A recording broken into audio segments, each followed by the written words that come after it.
Hey, my name is Brian Bowman. I'm the founder and CEO of Consumer Acquisition. Pleasure to speak with you folks. We have myself speaking, Talia from Facebook, and John, who was the head of UA at Zynga. He's recently joined our firm. I'm going to begin with just 2 slides, a bit of background on our company so you understand why we're speaking to you. And then we're going to do a deep dive. I think you'll hear an opposing view to the prior presentation, and I'll explain why that is.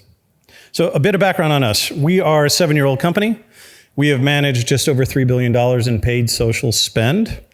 We focus primarily on mobile games, but we also do mobile apps and lead gen. So basically performance advertisers. Around the rim are companies that we are currently working with or have just completed working with. We do 3 things that are unique, all a la carte. Creative studio, where we produce videos and images at scale. We're working with companies like King, Rovio, Jam City, Playrix, and others. We also do fully managed UA, where we do creative plus media buying.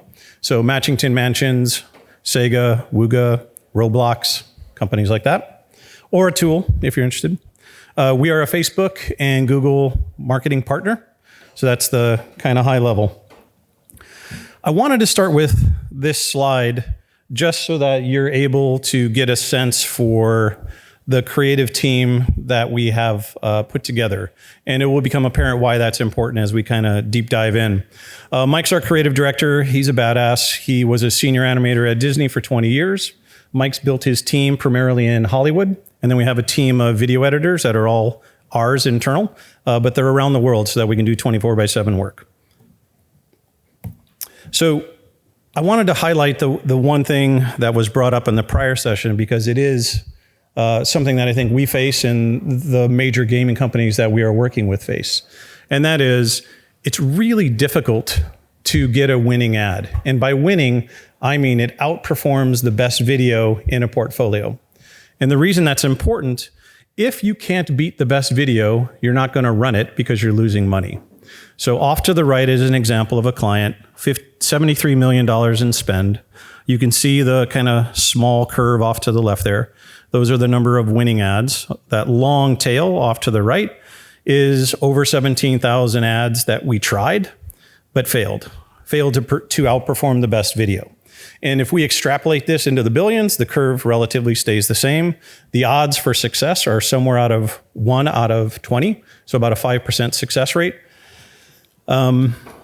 And for this session, and also we're speaking at 1 o'clock, and I'll draw the distinction between the workshop. We're going to talk about why the control is very difficult to beat. And just for a bit of context, these are, we'll go into how we went about doing the specific testing that you're looking at here. So whether we work together with a company for creative or media buying, this is the process that we follow and one that we would recommend that others follow. And it basically starts with a creative audit. What videos, and whether you're using your internal team or whether you're using an external team, I would encourage you to try this. What creatives have performed? Give me your 10 best ads, your 10 worst ads. The theory here is I don't want to reproduce what's already been done. I don't want to reproduce what's failed. And we have found, after doing tens of thousands of tests, that template-driven creative doesn't work. It needs to be bespoke. It needs to be original. And it's hard to do. So we do a competitor audit. And we're going to talk about what that means on the next slide. The hardest part in working with external companies is assets. Are they organized in a way that can be shared? If it's a game, do you export it from Unity? Is it on transparent backgrounds? Are we able to take it and manipulate it in editing the way we need to? And do you have player profiles or personas? So going back to the old school kind of marketing tactic, do you know who's using your app and why they're using it? If you don't, I would highly encourage you to run some market surveys because the data is invaluable and it provides you direction on how to speak to different clusters of your user base using the same videos. So all that stuff on top gets distilled into a creative strategy. We then write a mini brief and then we work on feedback. So the reason for talking about competitors is your competitors are failing at the same 95% too. There's no kind of secret sauce. There's no magic here. It's really hard to get high performing creative. But if you know where to look and you know how to look, you can steal your competitor's best ads. And the reason it's important is it will give you an endless supply of tested concepts. The challenge we've found is that it's not a user acquisition function and it's not a design function. It's really somewhere in the middle. It's like sociology. Why does this ad work for this title? And how can I take the kind of raw concept and implement it for the title that, that I'm working on? And there's a couple of sources that we'd recommend for doing competitive analysis. One is Facebook Ads Library. It's kind of a non-traditional use of that feature, but any ad that you launch is immediately and publicly available on Facebook using that URL. So all of the ads that you launch or your competitors are available. We also use Sensor Tower. They have a share of voice feature.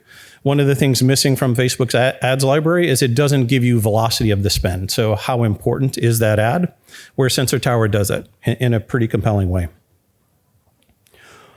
When we look at competitive trends, there's a lot you can look at.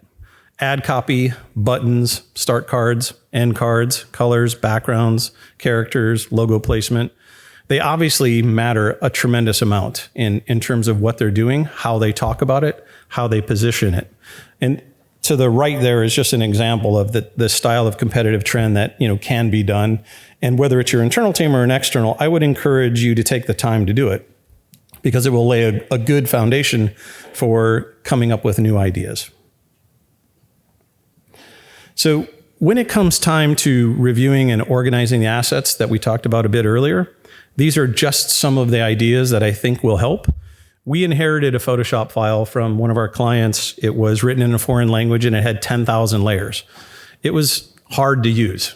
So we ended up hiring a bunch of external Photoshop folk to tear apart these assets and recombine them and translate them into English so that we understood what it was. And by the way, that 10,000 layers was a tree and there was an awful lot of leaves tucked in there.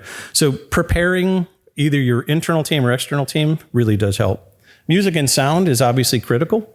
While default experience is sound off, you delight with music on. And we have found that it does matter quite a bit when it comes to ROAS and conversion rate.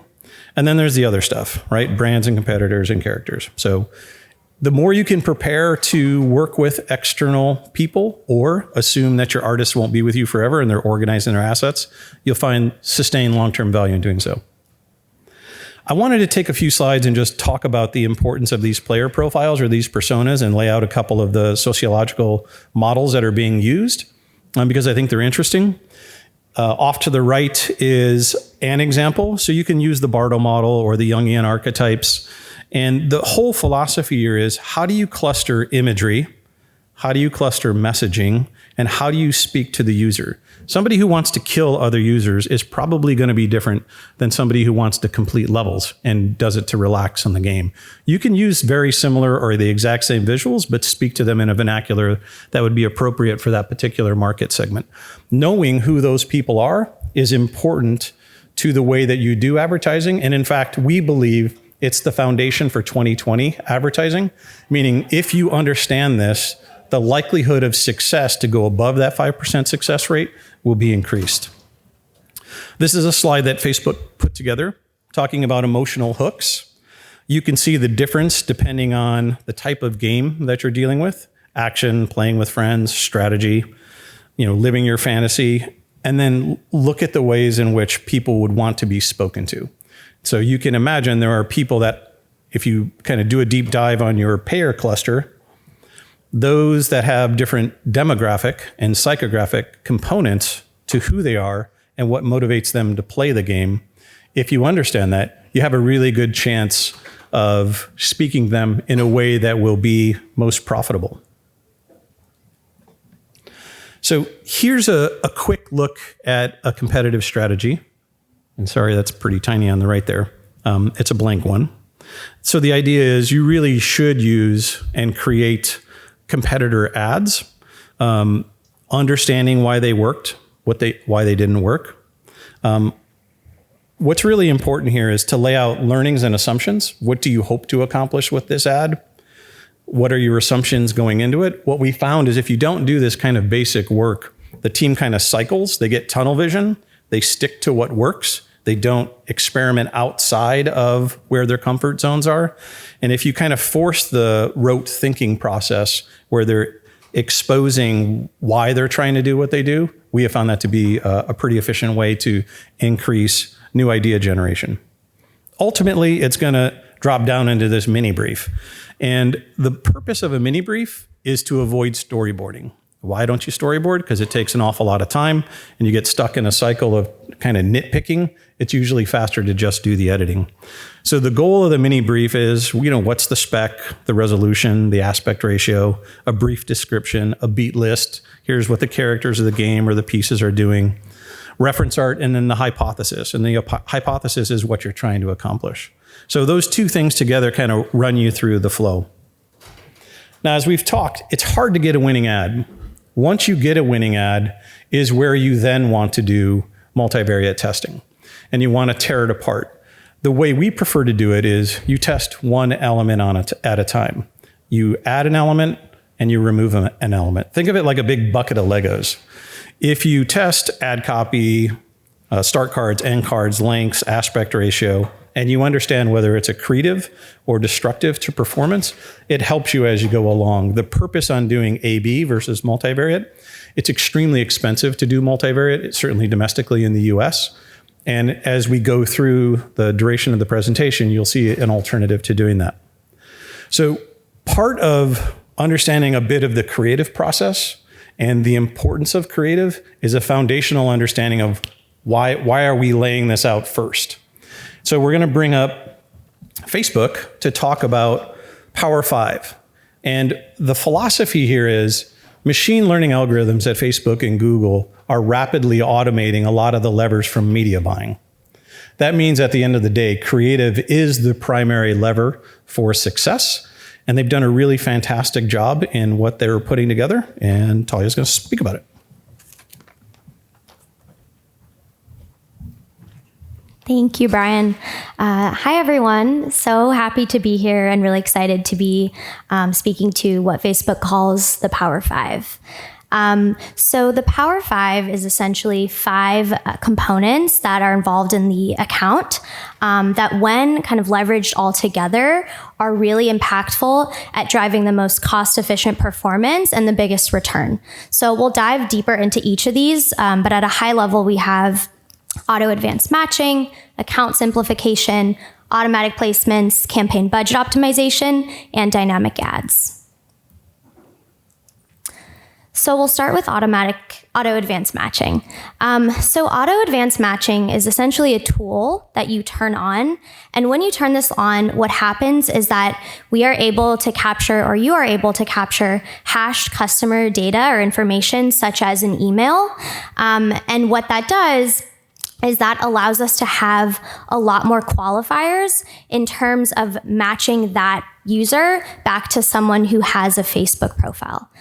The reason that's so important is because the more qualifiers we have, the more you are able to better attribute your conversions, which is super important because in turn, that helps you get really valuable insight into how you should be allocating your media dollars to just really understand where those conversions are coming from. The other reason that it's super valuable is that it increases your custom audience size. So the more they're able to have stronger match rates of users to people who have Facebook profiles, the better you're able to kind of enhance that custom audience, which I know, and specifically in the gaming industry, that's so important to have those really qualified audiences. And from there, you're really able to effectively retarget or create lookalike audiences for prospecting, what have you. The next piece of this is account simplification. So account simplification is literally simplifying everything you have in an account. So a lot of times what we see is advertisers running lots of different things at once, trying different tactics at the campaign level, different audience strategies, creative. And while that's all good and well, what we're finding is that when there are a lot of components happening at once, it makes it really difficult for our system to learn. What it means to learn is that when you launch media and it goes live, our system goes through a period of learning. And what that means is that it's really trying to understand the different components and trying to find the right people that it thinks will take the action that you want them to take.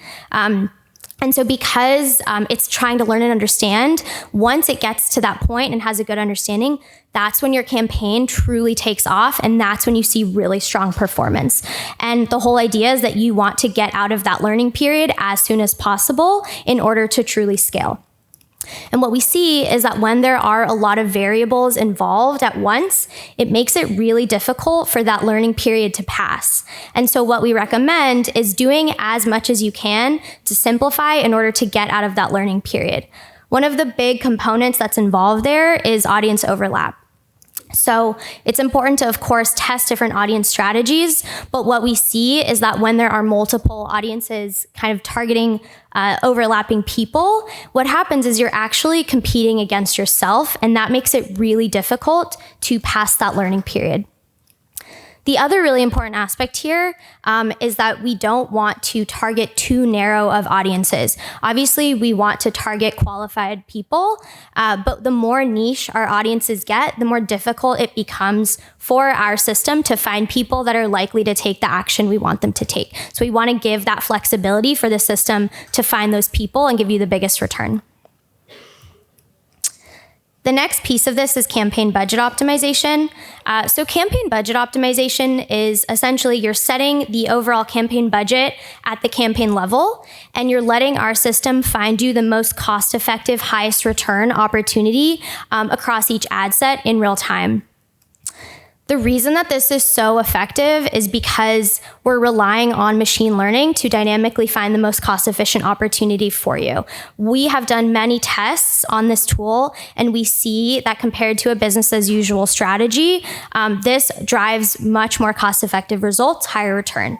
The other big piece here, and Brian has already touched on this today, is that we are kind of stepping out of this manual need to go in and optimize and shift budgets based on the top performing audience. And what's really important to note about this is similar to what I referred to in the last slide, if you manually go in and tweak with budgets at the ad set level, you're actually resetting that learning period. So it's so important to lean into this campaign budget optimization tool because it will make sure that you kind of the system continues to learn and you're not kind of starting over in that learning period. And then overall, it just takes time off of your plate of having to manually tweak those budgets and gives more time to focus on more higher level strategic initiatives like creative. The next component of the Power 5 is automatic placements. So automatic placements, this is at the ad set level. And this is when our system automatically serves your ads to the placement that it deems the most cost-effective and highest return. And the reason that this is so incredibly important is because Facebook has so many placements. So it's not just Facebook, Instagram, it's stories, it's marketplace, it's audience network, it's in-stream, messenger. There are so many opportunities to reach your potential customer that we want to run all those placements together in order to maximize every possible opportunity while also finding the most effective cost in real time. And similar to campaign budget optimization, this tool allows you to kind of have more time to focus less on tweaking and shifting budgets based on the top performing placement and more time to focus on creative and more strategic initiatives. And of course, it makes sense that when you combine campaign budget optimization and automatic placements, that's when you see the true efficiency and the value of Facebook because you are letting the system tap into and find those pockets of efficiency that we may have missed if we were trying to manually tweak budgets and figure it out that way. The last piece of the Power 5 is dynamic ads. So dynamic ads can kind of take place in two forms. There's dynamic ads when you have kind of an e-commerce or a retail type product, and then also dynamic language optimization. So dynamic ads basically allows you to upload your product catalog and then retarget people that have expressed interest in your product. And that could be interest based on the fact that they've actually gone to your app or to your website and searched your product. Or it could be that a competitor has, they've been researching a competitor and you have the opportunity to proactively get your content in front of them based on intent and search signals.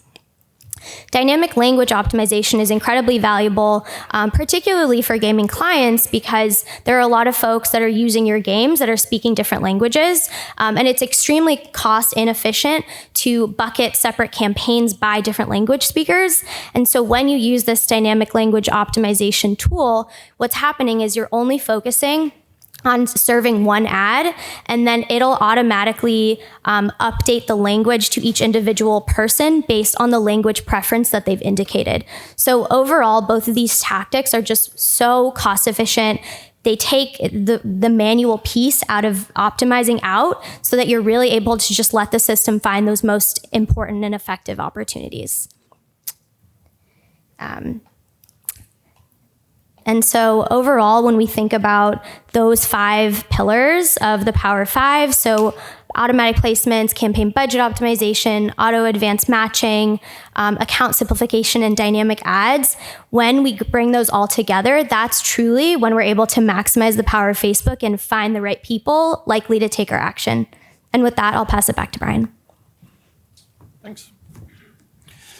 All right. So Facebook's done a pretty phenomenal job of leveling the playing field between advertisers small and big. And to summarize, part of what you heard is bids are no longer necessary to be human manipulated. Budgets no longer necessary to be human manipulated.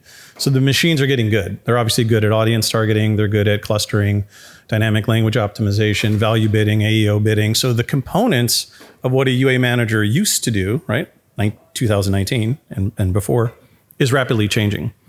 And so creative testing and creative is very important. Some things that we think you should be aware of when you're starting to do testing is a few kind of core pieces here. One is in Facebook, creative history is maintained by the control, which means you're never getting a true A/B test because it is benefiting the control with all the learnings that have been done prior. On the next slide, we'll talk a bit about why that could be a good thing too, depending on your testing methodology. But if your expectations were you're running a pure A, B, C, D, E test, the control is biased in that way. There's a question around statistical relevance. How much should you spend? What's required to be spent to get out of the learning phase and into the optimized phase? Or can you growth hack it and save a bunch of money? Testing structure, there's a recommendation in terms of many ads per ad set, letting the Facebook algorithm sort it out. There's some growth hacking techniques that will allow you to run one ad per ad set and figure that out. And by the way, you should have received an email from Mobile Growth Summit today with a white paper from us that lays the Power 5 and structure for scale and all of these things out. It's free. So download it if you're interested. So the next thing I wanted, before John comes up and kind of walks through an aha moment that we've had with creative testing, I want to give a little bit of background. So we've done well over 10,000 A/B tests, and we produce on average about 100,000 bespoke pieces of creative per year, right? So it's a lot of data and it's a lot of creative. And the insights that we're drawing here are specific to the scenarios that John is about to lay out. And it's certainly not meant to be a representation of how all testing on the Facebook platform works, because there's lots of reasons to test in other ways. In cases, it is valuable to keep the old creative that retains learning to seamlessly A/B test without obstructing ad delivery of that old control video. And we have not tested beyond these verticals: gaming, e-commerce, entertainment, automotive, direct-to-consumer, and financial services. But we're sharing what we found because we think it's important. And to give a bit more context, the way that we test, not as of today, as of about 2 weeks ago, what we did for the last 2 years, we always ran our A/B tests using a control and new concepts. And the reason for focusing on new concepts versus variations, new concepts are a logarithmic function to your P&L. It could be as much as 200 or 400% increment in performance. It's amazing what happens when you get a brand new idea that starts to spend money well. Where variations, we see somewhere in the neighborhood of 10 to 15, maybe 20% optimization. So if you're going to spend limited creative resources, focus on new ideas. These tests ran somewhere between 2 to 7 days. Longer if the cost per subscriber, cost per payer was more expensive. less if we could hack it. And we were using our own native tool, which is called Ad Rules. We use the Facebook and Google APIs. This is not using Facebook's native tool directly. So I'm going to turn this over to John, and he's going to walk you through what we uncovered, and we'll go from there. All right. Thank you, Brian. Hi, my name is John Choi. I'm a VP of user acquisition here at Consumer Acquisition. Just to give you a little bit of background myself, before joining Consumer Acquisition, I was head of UA at Singa. I was doing performance UA for the past 13 years, primarily for mobile gaming. So here, as you can see, why is the control difficult to beat? So this is one experiment that we did here at Consumer Acquisition, and want to share some of our experience testing different variations of creative. So obviously you are seeing images of dog, but we didn't really utilize the dog images. This is to show you that, we're using it because, it doesn't expose the client that we're working with. But eventually what we did was that we produced 60 different videos, and we ran a bunch of different A/B testing. And we figured out that none of the videos that we created were able to beat the control. And we thought to ourselves that, it was almost impossible for us to not come up with a single video that's beating the control. So we decided to do AA test. So what we decided to do was we still have a control, which is highlighted here in blue. As you can see, that IPM for the video that was highlighted was somewhere around 5.7. And for the videos that we created, so basically they are the same video, but what we decided to do was to place a black pixel in front of the video so that it enforces the Facebook system to be as a new creative within their system by creating a new hash for it. So we decided to run AA test with the control at the same ad set. And what we found out from running the test was that we found out that our clone, which had the one black pixel in the front, were outperform the control by almost 150%. So that was a bit of a surprise for us. So next, test number 2, we decided to basically use the same control video, as you can see here, with just different headers. And we designed 2 new concepts that are similar to the control. And as you can see, the IPMs were between 7 and 11. So the one that was highlighted were the creative that we developed.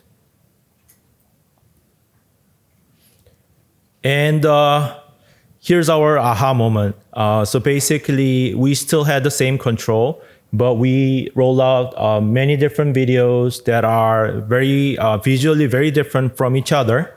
And as you can see, the videos that we created had IPM start that are a lot lower than the control. You can see here the control IPM started at around 7 or 8, and the new concept started at around 2 or even 1. So this was our aha moment, and we had a lot of hypotheses around this. And some of the hypothesis was that Facebook's split testing maintained the control's creative history, giving it an advantage over our IPM testing for new versus old creative. So Brian kind of mentioned about it before a little bit, but that was what was happening. And as you can see from the chart, definitely, if you can look at it, the clustering was not as big as the one towards the right, where with the new variation of concept, the clustering was far apart from each other. And also, some of the things that we still need to continue testing is that, it was kind of unclear if Facebook groups similar concepts to the control. And, if true, similar ads could start with a higher IPM. So that's something that we aren't still clear about. So we're continuing to test it. A new out-of-the-box concept require more impressions. I know that there are a lot of advertisers that are very limited in terms of budget when it comes to testing their creative. For us to be able to reach the statistical significance with the control in the same ad set, we realized that it requires a lot of money to continue running the test. So this was sort of a way that we developed, and so it's an out-of-the-box concept, just requires more impressions. And we definitely felt the need to develop a process that can work for a lot of the clients that we manage. So if you want to learn more about our recommendation, we have a step-by-step process of how to test your creative and with the limited budget you have, and with the very effective budget you have. So if you want to learn more about it, feel free to come over to our session at 1 p.m. today. And during the session, we'll go over a step-by-step process of how you test for your control and how you effectively test your creative. Okay, so I'm going to be talking about launching a new game with Facebook ads. So there are 3 different phases launching new app on Facebook. There's a soft launch period, and then worldwide launch prep and worldwide launch plan. So during the soft launch period, so you want to continue testing your creative, and you want to also make sure that you are aligning with your LTV and your financial target. And also, you want to validate your KPIs such as CPI and LTV. And also want to make sure that you are testing in geos where it's allowed to test, such as Canada, Australia, and New Zealand. And also, you want to figure out your structure for scale when you go worldwide. So during phase 1 for soft launch, you want to do IPM creative testing with a simple campaign structure. So one thing that I like to recommend is focus with MAI and make sure that your audience is smaller so that not only you figure out what your CPI looks like for your core audience, but also you figure out what your audience actually looks like. I know that these days there are a lot of games that are coming out that are mid-core or hybrid style between RPG and any other genre like puzzles. So you want to also make sure whether just by understanding and targeting your audience, you want to make sure whether your title resonates better with RPG or it's better with puzzle type.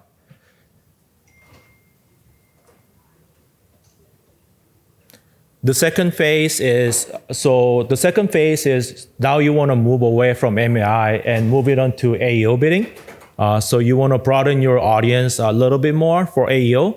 And from here, you really want to focus on figuring out your monetization strategy and your LTV and how it relates to your CPI and what's the long-term LTV looks like. And then the step number 3 is basically you want to even broaden your audience, targeting 10% lookalikes, targeting some broad groups. And for this, you want to switch your bidding strategy over to value bidding instead of AEO bidding. So definitely doing that, you want to maximize your ROAS and figure out what the true LTV looks like and how your ad compares to other competitors in the marketplace. And also for worldwide launch testing, you want to make sure that you are retesting your strategy for a larger market. So ideally, I know that a lot of publishers has been using Canada as a good country to test. I know that it's really expensive to do any soft launch or test in Canada right now. However, one thing to understand is that Canada is a still great country to test for. It's mainly because it's not only expensive for you, but it's expensive for all the other publishers that are in Canada. So you can at least figure out how you rank amongst your competitors, even within Canada. You can check it out by looking at the App Store ranking, top grossing App Store ranking, or top free, and you can look at your RPI using some of the analytical tools that are out there. And also, you want to make sure that you have your campaign structure figured out for your worldwide launch. I know that Talia mentioned about the Power 5 and how important it is to successfully launch your title. So you want to make sure that your campaign is structured for success. And during worldwide launch, it is really important to not only coming up with new, fresh creative that can boost your performance of your campaign, but also it is also important to keep on coming out with new audience that you can target. So you can use different seed audience. You can expand your seed audience, and you can do different lookalikes based on your seed audience. So you can come up with something like, last 7 days spend, last 30 days spend, first activity, and you can basically split between Android and iOS and split between countries. Also, what you can also do is that this is something that we see that's working really well with some of our clients, is that you can also come up with a manipulated audience. And what do I mean by manipulated audience is that when you put in your seed audience with the values, such as your monetization value attached to it, you can tweak it to a point where, showing you some of the example here, where for the top 10% of your payers, you can basically increase their revenue by 10x, and bottom 10%, you can decrease by your revenue by 90%. So this is what we call manipulated audience. By doing this, you can expand your lookalikes audience beyond that and really double down on some of the high-paying users that you can acquire for the game. So here at Consumer Acquisition, we've been exploring many opportunities with manipulated audience. And if you have any questions about how you create this, feel free to reach out to me or reach out to Brian when you have any questions, just feel free to reach out to us so that we're more than happy to answer any questions you have. And here's another examples of how you can create your audience and the manipulated audience and how it looks like.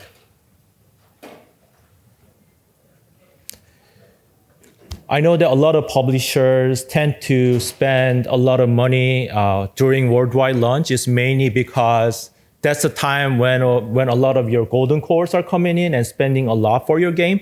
So you want to make sure that while you're spending a lot of your money, you want to make sure that you have enough creatives to basically feed your users and have them come to your game and start playing your game. And we realized that more than 70% of your performance improvements comes from creative wins. I know that Facebook and Google have been utilizing their AI and new optimized algorithm to automate a lot of things. And we also see that big creative wins are the best method for success. So if you can look at the chart here, it's an example of how you need the creative depending on how much you're spending. So as you can see, as the spend goes higher, the total creative that's required to maintain the ROI that you require is basically going up by a lot. So make sure that you focus on creative and make sure that you fully take advantage of the automated AI that Talia mentioned about, such as Power 5, and then you'll be in good shape. Thank you so much, Brian. Yep.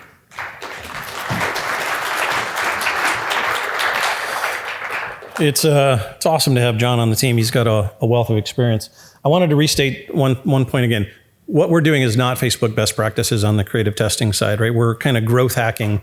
The reasons for doing such we'll lay out in detail at 1:00 in terms of where we see the investment that you can drop it down to, and why we are not allowing things to exit the learning phase and spend the necessary money to reach statistical relevance, as we think there's a substantially less expensive way to do that. When you look at the chart off to the right, and we could talk about what is a creative point. It's basically a brand new concept is 2 points, a variation is a point, new headline is something, and new ad copy is something, right? So it gets less expensive as you go through. The point is you got to test these things, and it costs an awful lot of money. If you're testing 55 videos and you're spending $1 million, what percent of your portfolio do you want to allocate to high loss, right? To the financial requirements of getting to statistical relevance. So just something we will discuss at 1 p.m. Lastly, last slide about us. These are the ways in which you can work with us. We're pretty proud about our record. We've never been beaten in head-to-head competition with another Facebook or Google marketing partner. We believe that's because we have a pretty good creative team. I wanted to open it up for questions if you guys had any for either Facebook or us. I guess we can huddle around this tiny little microphone. Yes, Dave. I have a question. So, with all the changes that Facebook and Google and all the other platforms, they change the rules in regards to a lot of what they do. How are you positioned to avoid any adverse impacts that they would have if they changed? Like, how deep is your partnership or relationship with some of these platforms? So I'm going to try and repeat the question. When Facebook and Google are making revisions, how are we positioned to deal with or avoid adverse impacts? We don't see adverse impacts, to be fair. The one thing that caught us off guard was February 18th, 2018, when significant edits flipped on. We weren't prepared for that because we were doing a high frequency trading platform with bids and budgets. But aside from that, what they're doing really is better. It's machine learning. There isn't opinions. It's math driven. You don't have human bias on bids and budgets. And they're really doing a great job of leveling the playing field with these acronyms, DLO, AEO, VO. Basically, how do you run a worldwide campaign independent of the market segment you're in and be efficient, whether you're a small advertiser or a large advertiser? The reason we've repositioned the company to being creative first is the machines will drive media buying for the most part. I think there's 15 or 20% delta at the very high end in how you can hack greater efficiencies. But by and large, that is going to be machine driven and automated. Hope that answered your question. Yes. You mentioned that Facebook keeps knowledge on creatives based off of like hashes or just some sort of item of creatives. Is that at all linked to audiences and assets, or is that completely independent? Is it linked to? So let's be clear. It's a black box. I don't know. What we do know is that creative does maintain history. How the history is maintained across audiences, we are still trying to understand because we only discovered this a couple of weeks ago. There's reasons why you would want that, certainly, to be maintained, and there's reasons why you would not want it. We have found it to be across audiences, but it's inconclusive at this point. We need more data. All right. We're at the top of the escalators. We have a booth. If we can answer any questions, please swing by. Thank you very much. Thank you to Facebook for coming. Have a good afternoon.